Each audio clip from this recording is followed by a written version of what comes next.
Far beyond the sunny shores of Seaglass Bay, where the ocean shone like melted sapphires, sailed the most daring, and possibly the shortest, pirate captain in the seven seas, Captain Bing the Brave. Bing was no ordinary pirate. He wasn't tall like other captains, and his sword wasn't the sharpest, but he had something much rarer, a heart so bold that it made storms tremble. Oh, and he was also a penguin. He wore a bright blue captain's coat, a red feathered hat tilted just so, and a golden telescope slung across his chest. His ship, the Sea Star, was a beauty, white sails stitched with gold thread, and a deck that smelled faintly of cinnamon biscuits, thanks to the raccoon cook.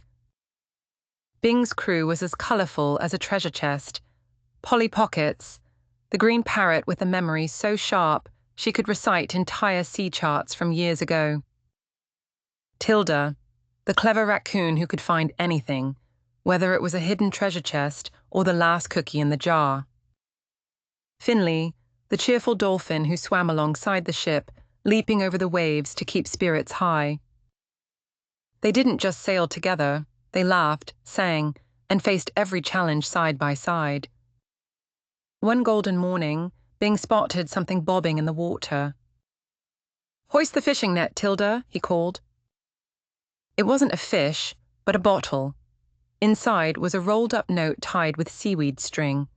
Polly landed on Bing's shoulder and read aloud. To the finder, "The great star pearl has been stolen by the storm shark. If it is not returned before the next full moon, the tides will freeze for 100 years, trapping every ship at sea." Bing's eyes widened. "Crew, this is a call to adventure." Finley leapt from the water with a splash. "Then what are we waiting for?" The Sea Star headed for the storm shark's lair, guided by Polly's memory and Bing's bravery. As they entered the whistling winds, the air swirled with ghostly tunes.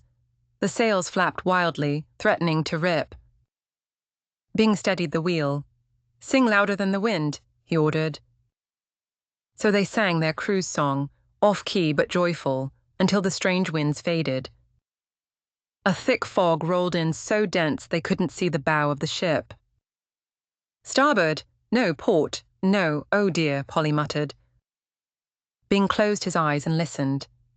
Somewhere ahead, Finley called out clicks and whistles, guiding them like a living compass until the mist cleared to reveal open sea. They reached a coral reef filled with giant bouncing jellyfish.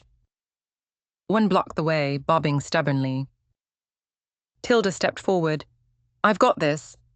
She tossed the jellyfish a sugar cookie from her stash. It bobbed happily aside, letting them through.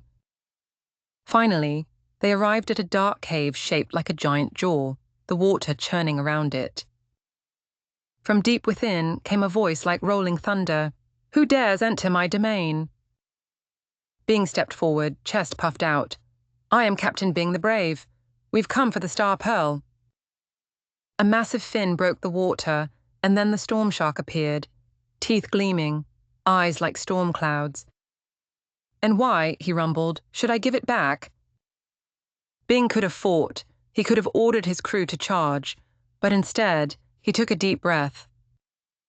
Because without the Star Pearl, the ocean will freeze, fish will vanish, the waves you love will stop moving. Please like, share, and subscribe to my channel. Bye.